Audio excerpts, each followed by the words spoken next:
ടിബറ്റിലും നേപ്പാളിലുമുണ്ടായ ഭൂചലനത്തിൽ 32 പേർ മരിച്ചതായിട്ടാണ് റിപ്പോർട്ടുകൾ പുറത്തുവരുന്നത്. 7.1 തീവ്രത രേഖപ്പെടുത്തിയ ഭൂചലനത്തിന്റെ പ്രകമ്പനം ഇന്ത്യയിലും അനുഭവപ്പെടുകയുണ്ടായി. നേപ്പാളിലെ ലുബുച്ചയ്ക്ക് 93 കിലോമീറ്റർ വടക്ക് കിഴക്കായിട്ടായിരുന്നു ഭൂചലനത്തിന്റെ പ്രഭവ കേന്ദ്രം എന്നത്. ബീഹാറിലും കൊൽക്കത്തയിലും പ്രകമ്പനം ഉണ്ടായതായാണ് റിപ്പോർട്ടുകൾ വെളിപ്പെടുത്തുന്നത്. കാഠ്മണ്ഡു അടക്കം പ്രധാന നഗരങ്ങളിൽ ഭൂചലനം അനുഭവപ്പെടുകയുണ്ടായി. നാഷണൽ സെന്റർ ഫോർ സിസ്മോളജി പ്രകാരം രാവിലെ 6:35 ഭൂചലനം പ്രധാനമായും രേഖപ്പെടുത്തിയിരുന്നത്. മാത്രമല്ല ആദ്യത്തേതിന് തൊട്ടു പിന്നാലെ 2 ഭൂചലനങ്ങൾ കൂടി ഈ മേഖലയിൽ ഉണ്ടായി.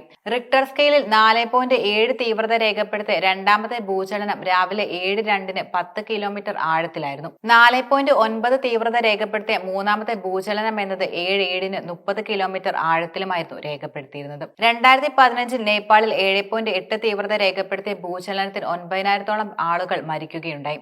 കൂടാതെ 22,000-ലധികം പേർക്ക് പരിക്കും ഏറ്റിരുന്നു. പശ്ചിമ ചൈനയിൽ നേപ്പാളിന് സമീപം ടിബറ്റിലുണ്ടായ ശക്തമായ ഭൂചലനത്തിൽ 53 മരണങ്ങൾ ഉണ്ടായതായിട്ടാണ് റിപ്പോർട്ടുകൾ പുറത്തുവരുന്നത്. 38 പേർക്ക് പരിക്കേൽക്കുകയും ചെയ്യുകയുണ്ടായി. റിക്ടർ സ്കെയിലിൽ 7.1 തീവ്രത രേഖപ്പെടുത്തിയ ഭൂചലനമായിരുന്നു ഇവിടെ ഉണ്ടായിരുന്നത്. ഭൂചലനത്തിന്റെ പ്രകമ്പനങ്ങൾ നേപ്പാൾ തലസ്ഥാനമായ കാഠ്മണ്ഡുവിലും കാര്യമായി അനുഭവപ്പെട്ടു. ഭൂമിശാസ്ത്രപരമായി ഭൂകമ്പ സാധ്യത കൂടുതലുള്ള പ്രദേശം കൂടിയാണ് നേപ്പാൾ.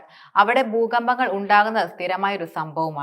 ആദ്യത്തെ ഭൂചലനത്തിന് തൊട്ടു പിന്നാലെ 2 ഭൂചലനങ്ങൾ കൂടി ഈ മേഖലയിൽ ഉണ്ടായതായാണ് NCS പുറത്തുവിട്ട റിപ്പോർട്ടിൽ വെളിപ്പെടുത്തുന്നത്. ഈ ഭൂചലനത്തിൽ നിരവധി വീടുകളാണ് നശിച്ചത്. വൻ നാശനഷ്ടങ്ങളും ഉണ്ടാവുകയും ചെയ്തു.